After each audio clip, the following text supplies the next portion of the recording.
Petkova. Centrifuga.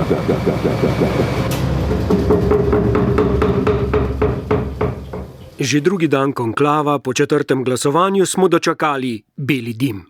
In uro pozneje oznanilo z najbolj slavnega balkona na svetu. Habemus papam!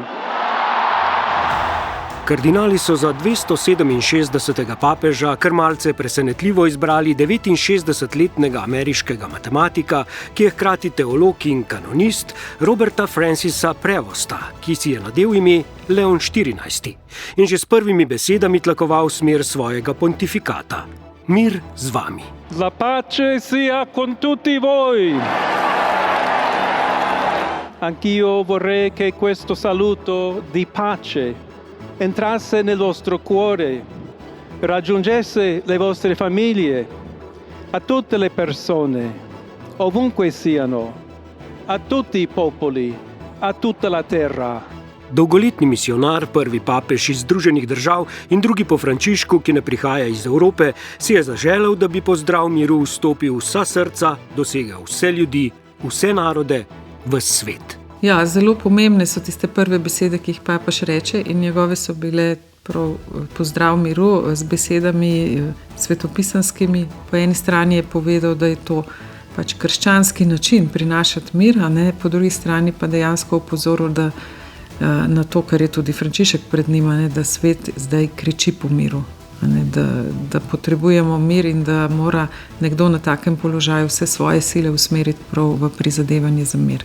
Članica redovne skupnosti hčera Marije Pomočnice, Mojca Marija Šimen za Val 202, o rdeči niti dobrih 10 minut dolgega govora o Chicagu, staršem ekvadorskega in francoskega rodu, rojenega naslednika Leona XIII. Ta je na prelomu iz 19. v 20. stoletje veljal za spretnega politika, zagovornika delavskih pravic in socialne pravičnosti, ki je znal graditi mostove in iskati prav poti do miru. Ob svetovni politiki, ki ne dela več za javni blagor, ampak podpihuje konflikte novega papeža, ustoličili so ga prav na 80. obletnico konca druge svetovne vojne, čakajo številni izzivi.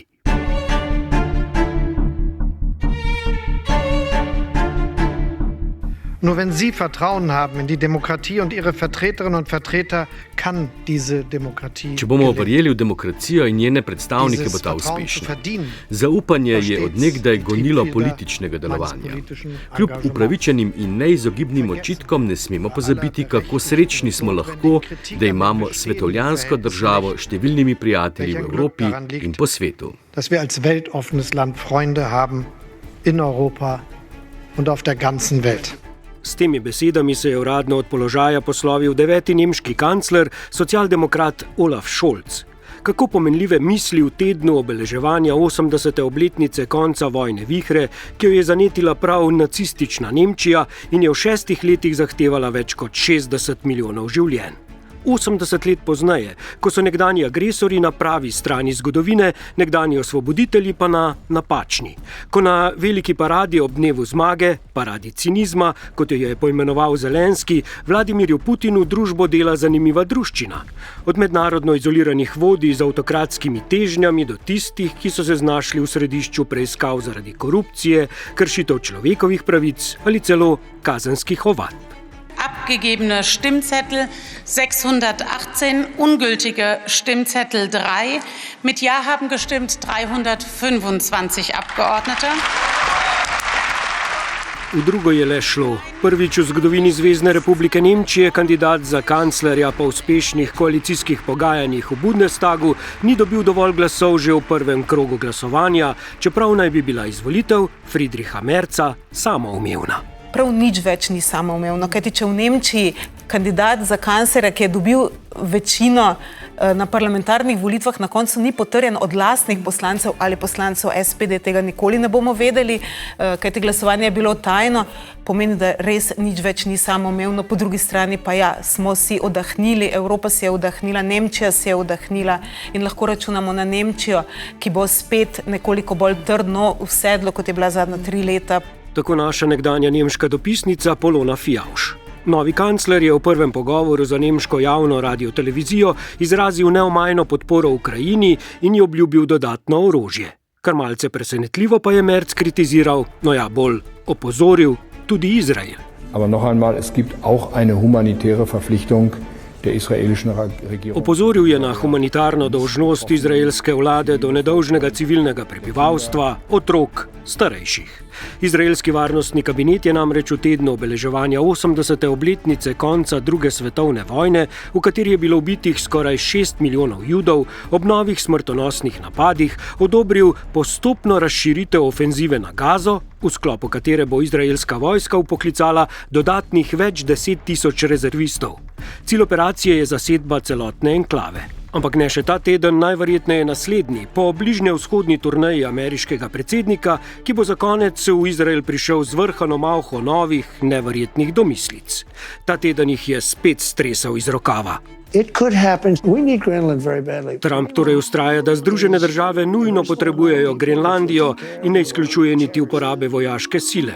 Bo pa ob morebitnem napadu, kot pravi, vsaj spoštoval tamkajšnjo peščico ljudi. Med drugo svetovno vojno je bilo ubitih ali ranjenih več kot 1 milijon ameriških vojakov.